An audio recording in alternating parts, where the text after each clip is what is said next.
Alright, so I just played a game against Timex, and I think it was a great game in terms of the strategical value of it. And I think it's a very educational game that teaches you a lot of the core values and strategies that really good players use in their advantage. So I'm just gonna go through this replay at 2 point speed and talk about a few interesting notes here. Some of it might getting cut, so the first real option is going for the third engineer, and I think there's not much that can actually punish getting this third engineer.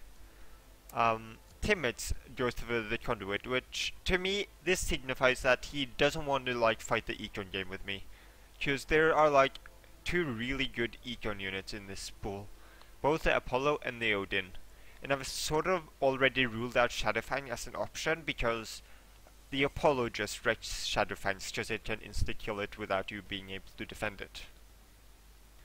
So when Timmets goes for the conduit, it seems to me quite clearly that he wants to get the Xeno Gardens up. And I think he does this to prepare against the Apollo, because the Apollo can't shoot anything with... he want to have units with more than 3 HP, and green is probably the only color apart from Ice Blade Golems in this pool that can do that, and the Odin. But yeah, so I'm not too threatened about this early conduit, so I'm just gonna keep droning up, and I'm getting this Blast Forge here just to put some amount of threat on him.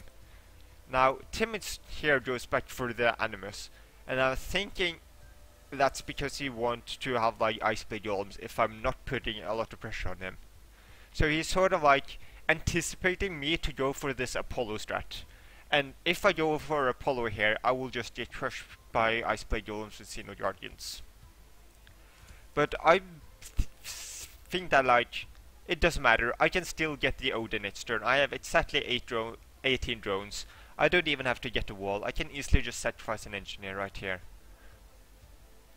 And as we will see, Timmets will indeed go for the Ice Blade Golem here, and even a Ghost Cannon. So all of these units are really good against Apollo. And here he can even breach me and kill 2 drones, but I'm fine with this. I will get my Odin out, and this will put an immense amount of pressure, as well as being a great defender against all these units.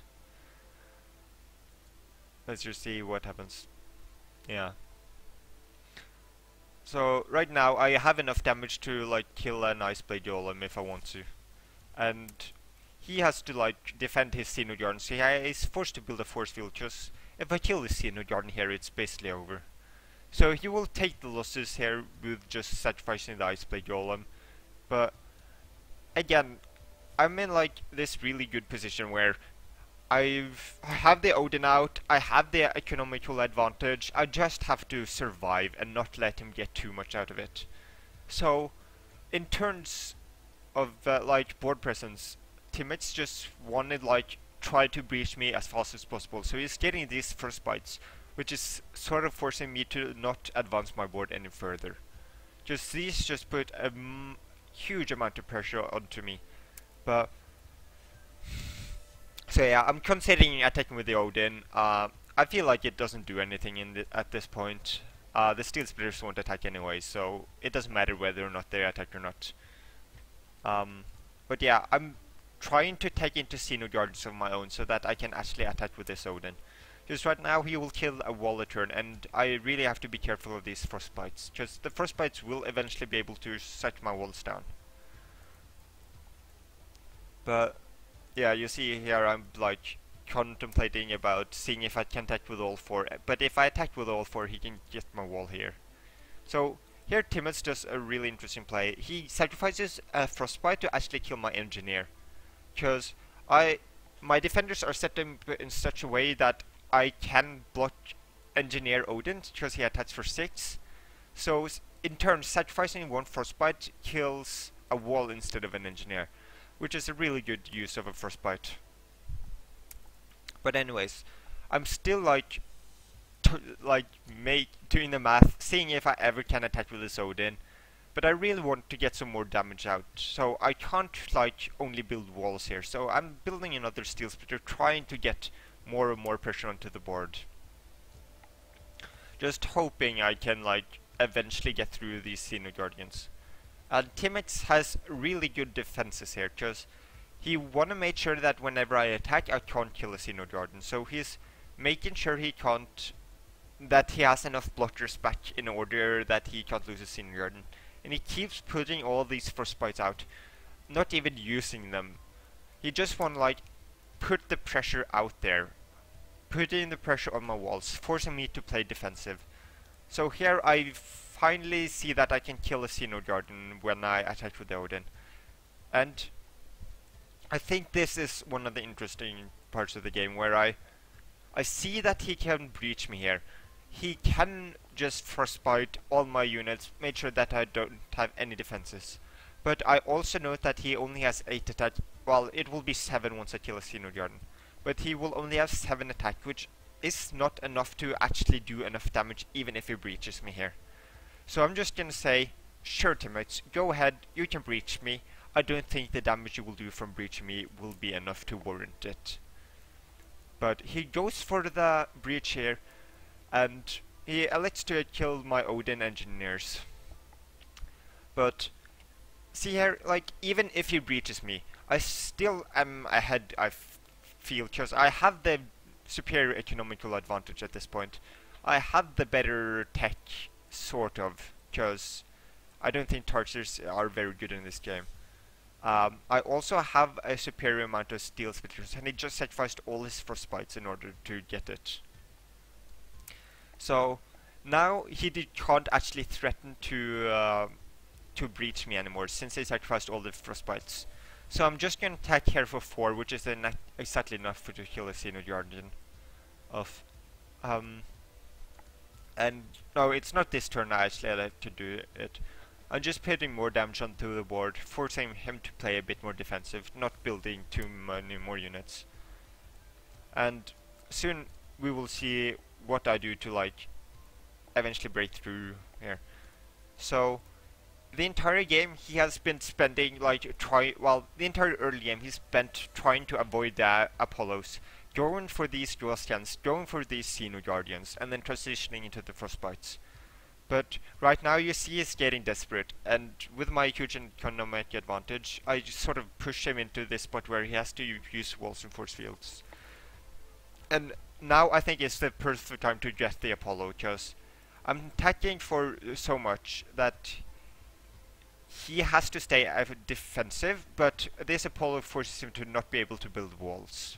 And right now he's just stuck in this position where he can't attack me efficiently, and he can't defend efficiently. So he is going for like this desperate move with the Ice Blade Golems.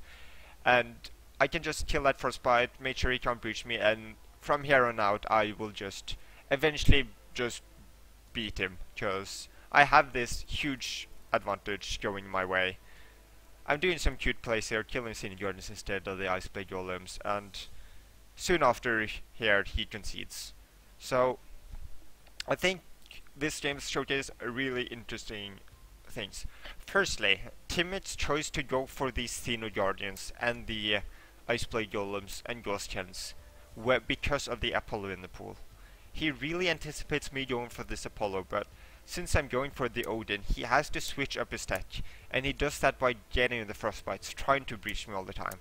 But since I got that first economic advantage by getting all these drones early on while he gets the Xeno Guardians, I'm able to build enough walls every turn that I can repel his push, even through his Frostbites. Another really pivotal point is this point where I don't try to over defend him here. I'm just saying, like, if you want, you can breach me, but you have to sacrifice all your Frostbites in order to do so. And I don't think you will win if you try to breach here. And from here on out, he's just stuck in this awkward position where he doesn't actually have enough damage to be a threat to me when he breaches me.